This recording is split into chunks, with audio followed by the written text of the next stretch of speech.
Optimus Prime returns for another big-budget installment of the Transformers live-action film franchise. But does the quality of this Optimus Prime hold up to collector expectations? Let's talk about it right here on Toy Connections.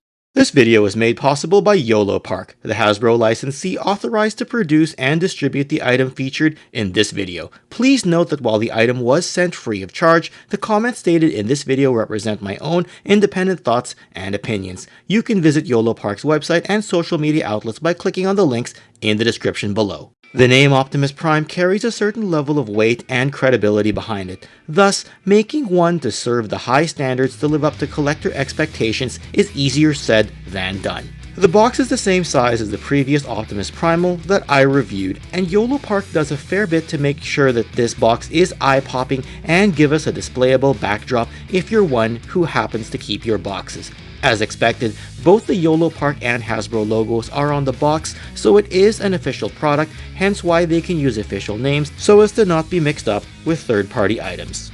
Taking the item out of the box, I felt it was good to take a close look at the number of pieces and lay it all out so we can see exactly what we're getting. If you've had the experience before of building the traditional style model kits of the past, like the ones done by Bandai, you'll note that the parts count is quite a bit less than those and thus will take a lot less time building. At the same time, if you've had the chance to snap together a Marvel Legends or other similar type of Build-A-Figure, you'll see that this is a bit more complex than that. So what I'm really trying to say is that this falls somewhere in between that of a standard model kit and a Build-A-Figure. Having said that, these are officially designated as model kits, but if it's anything like the Optimus Primal that I looked at previously, it'll end up looking and feeling more like an action figure anyway. The assembly is straightforward, with the head clicking onto a neck peg on the upper torso. The arms come in multiple parts, and you basically just need minimal instructions to get this together. The smokestacks clip onto the sides, and then you repeat the process again for the other arm, then attach both arms onto the upper body. The upper body slides right into the torso without any difficulty whatsoever, and then you move on to the legs. Like the arms, the legs come together pretty easily, with the leg sliding onto the foot, and then with some panels that you can use to cover it all up. You then repeat the process again for the other leg. The rest of the body tabs into the legs, like so, both sides left and right, and then you get Optimus Prime right here in all his glory. Out of the box, I elected to go with his closed-fisted hands, but he does have several other options such as the open hands, as well as a trigger hand and a command pointing style of hand. The command hand looks good for him to lead the other Autobots to transform and roll out, but the open hands here allow him to do the incredible dynamic pose that you often see him in for the purpose of action shots. I like this pose as it also somewhat emulates what Iron Man has done in some of his action sequences. You can expect the articulation to be what's standard for modern day figures made by the big companies. Lots of posability in all the limbs in terms of full ranges of motion, and as such, the joints allow you to display him pretty much however you like, along with some other body and head articulation to boot. It can be fun trying to pose him every which way should you choose, and if you move some panels aside, he can more or less do the Van Damme splits. In any case, there's a lot of detail for this figure on both the front and back side, more than you'd expect for an item that ranges in the $30 to $35 American retail price range. It is plastic construction, though I do know that the G1 style Megatron that Yolopark fired up on Kickstarter will have some die-cast pieces.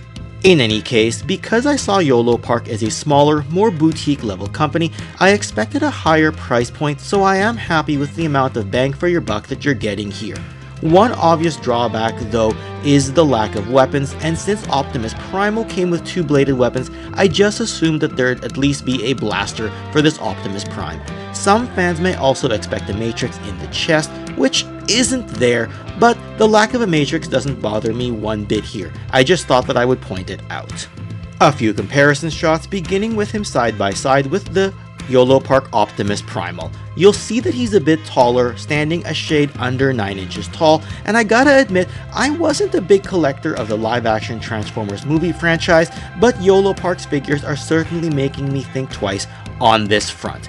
Pretty solid quality for what you're paying, and the attention to detail is absolutely great. Here's him standing next to the masterpiece MP10 Optimus Prime done by Hasbro, and notice, despite the fact that this is a much lower priced figure, even in today's market's rising prices, he doesn't look out of place. And then here's him next to the Earthrise Optimus Prime.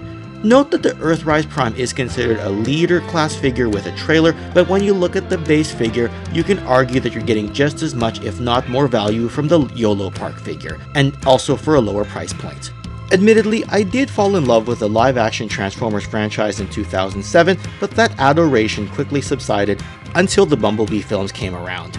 If anything, Peter Cullen's voice acting was one of the few things keeping me interested.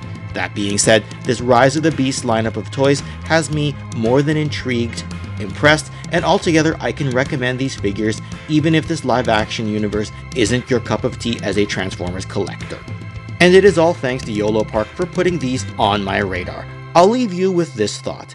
If you're on the fence about these figures, but have a little bit of money to spare, I'd say pick them up. Even if you put them together and decide later on that you don't want them, there's probably a collector out there willing to take them secondhand off of you. Anyway, let me know if this review and the comparison shots was helpful for you, and don't forget to check out some of my other Transformers related content right over here. Subscribe if you already haven't, press that like button to share this video with your friends. Otherwise, let's transform and roll out into the next video. See you next time.